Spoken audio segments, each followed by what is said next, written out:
Labas rytas, šiandien penktadienis, paskutinė tokia rimtų treniruočių diena. Trumpai papasakosiu dėl karantino, ne visi žino, kas tas karantinas ir kas.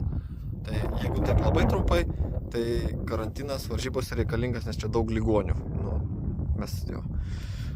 Jeigu rimtai, tai čia kiekvienam orlaiviui yra skirtas toksai kvadratėlis, matot, su raudona linija apibrėžtas. Ten yra numeriukas, kur kiekvienas ir varžybų metu tas orlaivis visą laiką čia stovi.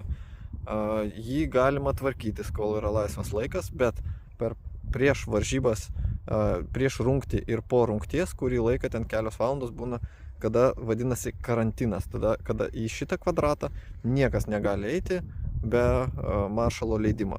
Tik tais, kai ateina pats pilotas jau, kai jam reikia jau skristi, jis ateina čia prie savo karantino, gauna užduotį ir tada prieina prie orlaivio, ten pasiruošia ir tada jau išsistumia lauk va čia į pagrindinį taką, čia užsiveda ir išvažiuoja. Lygiai taip pat parskrenda, parvažiuoja iki čia, užsigesina, įsistumia atgal į karantiną, priduoda savo užduotį maršalui ir viskas. Karantinė jokių svetimų žmonių negali būti, dėl to jis ir vadinasi karantinas.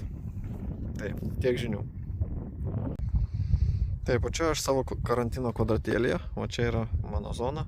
Kanistrų nėra, viską jau išnaudojau, dar šiaip kūros mano čia irgi visą laiką stovi, vanduo stovi, lieka.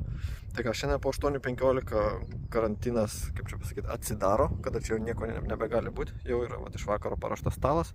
Tai man šiandien reikia tik tai nusidengti savo čicholus, paliksiu orlaivį pririštą, kad aišku vėjas nenupūstų, bet jau maksimaliai turi būti paruoštas. Dabar yra 7:07 truputėlį. Tai va, staigiai paruošiu ir lėkiu pusryčiauti. Šiandien penktadienis, suskridom vieną užduotį navigacinę. Maršalai ten skaičiuoja dabar visus taškus, buvo tokia kaip tikra, reikėjo ir tupdyti, ir pati užduotis tokia vingiuota navigacinė.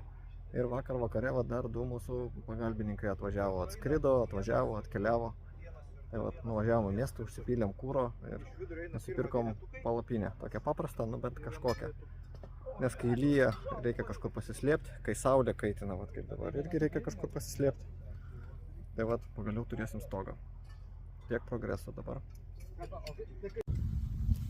5 valandos, biškai informacijos tokios bendros. Dabar yra 5, pagaliau atidarė karantiną.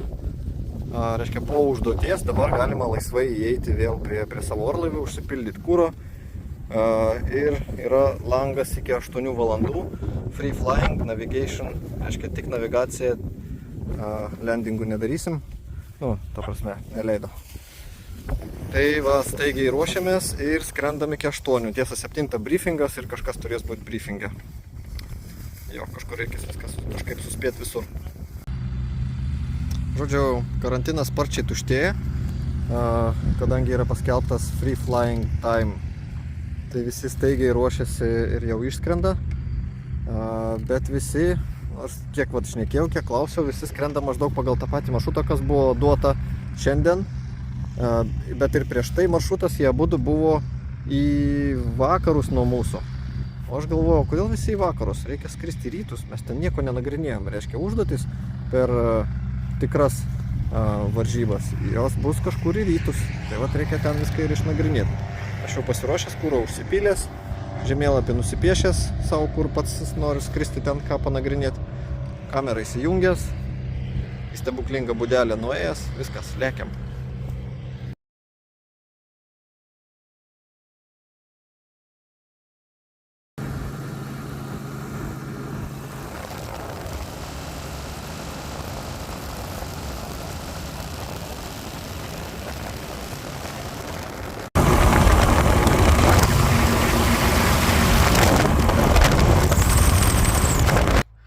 Parskridau, žodžiu, šiandien kas penktadienio vakaras, 8 valandą užsidaro langas.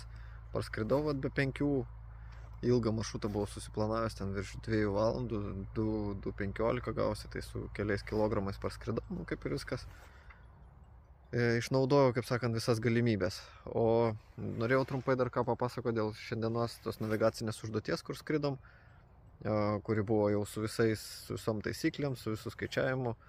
Tai aš pasinaudojau ten tokią gudrybę vieną, kurią paskui papasakosiu jau po rungtynių. Ryčiui nelabai pasisekė. Viena tokia vieta buvo tokia labai sudėtinga, kur nebuvo kaip susiorientuoti. Ir man va, tas dalykas, mano ta gudrybė padėjo, Ryčiui nepadėjo, nugrybavo.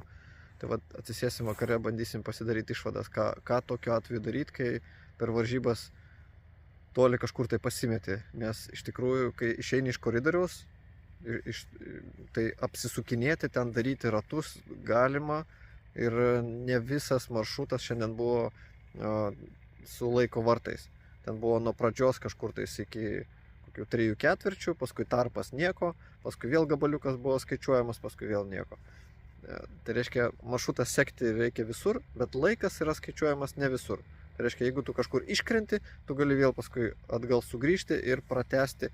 Jeigu pratęsti, tai reiškia ir nuotraukas surasti. Tai va, bandysim pasidaryti išvadas.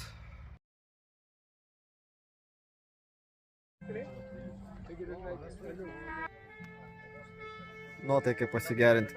Girdit, koks pas mus čia yra duetas. Lenkai ten savo palapiniai, duduoja, ten sunkiai jiems sekėsi. Tai čekai prisijungia. Tai čia aleliuja, ar kaip ten vadinasi giesmė. Jo, tai smagus vakaras šiandien, penktadienio vakaras, rytoj atidarimas, visi, žodžiu, testiniai skrydžiai baigėsi, sėdim aptarinėjom. Tai jo, iki rytojus.